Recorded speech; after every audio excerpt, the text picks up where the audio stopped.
Antona Lacka, videli ste ho tam pravo na štartovej listine, kde súperil s takými jazdcami, ako je Peter Amann z Nemecka, Eberl, ďalší nemecký pretekár, hrdinka z Česka, Hošek z Česka a ďalší český reprezentant Daniel Landa.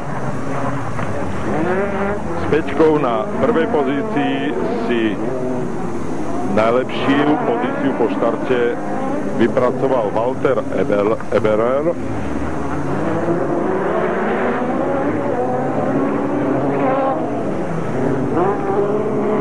Vľavo a vlastne aj vpravo vidíte, že do konca tejto jazdy ostáva pretekárom ešte absolvovať 4 okruhy. Kvalifikácie sa jazdili na 5 okruhov. Finálové jazdy, či už B alebo A, sa budú jazdiť, respektíve tá B finálová jazda, ktorú sme už mali možnosť vidieť, ten záver v priamom prenose, sa jazdia na 7 okruhov a všetky tie dôležité momenty A finálových jazdy sme mali vidieť v priamom prenose. S Peťkou stále Walter Eberl z Nemecka. Tu sme mali možnosť pozorne sledovať aj Antona Lacka, ktorý sa, a to už teraz môžem povedať, dostal až do A finále tejto kubatúry spolu aj s Jozefom Sýkorom, ďalším slovenským reprezentantom. Jozef Sýkora, ktorý v tejto kvalifikácii spolu s Lackom neštartoval, tak obsadil postupne 5. a 5. miesto, teda 3-krát bol 5. a toho vynieslo do finálového vyvrcholenia tu na, povedal by som, domácej pôde v Žitave. Hodno poznamenať, že v tejto jazde došli do cieľa iba 3 jazdci, bol to víťaz Walter Eberl, Jaroslav Hošek a náš reprezentant Anton Lacko. Tu sledujeme najrýchlejšieho Waltera Eberla.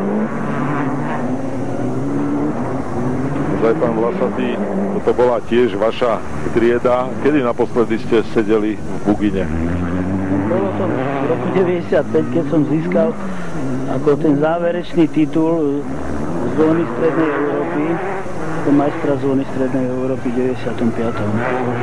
Som aj skončil s autokrosom. Motorizmu sa venujem ďalej, ale len tak, dá sa povedať, rekreačne. No ale venujete sa aspoň tak radami aj synovi Igorovi. Kedy vôbec ste ho posadili prvý raz do terénneho vozidla? Tak on to skúšal ešte, keď na to nemal ani roky, dá sa povedať, nemal ani vodičský preukaz. Začínal jazdiť od 17 rokov, totiž mal vybavenú výnimku, vodičský preukaz, mal vydaný vodičský preukaz na okruhy a jazdil mojím autom, ktoré bolo celý rok, dá sa povedať, vyťažené, len v niektorých voľných chvíľach mohol si to požičať a si zajazdiť. Takže tu vidíme už nulu na ukazovateli pre pretekárov. Znamená to, že inžinier Jozef Esterka odmával tým trom, ktorí dokončili túto kvalifikáciu dojazd do cieľa. Ako som už poznamenal, okrem Eberlera to bol aj slovenský reprezentant Anton Lacko.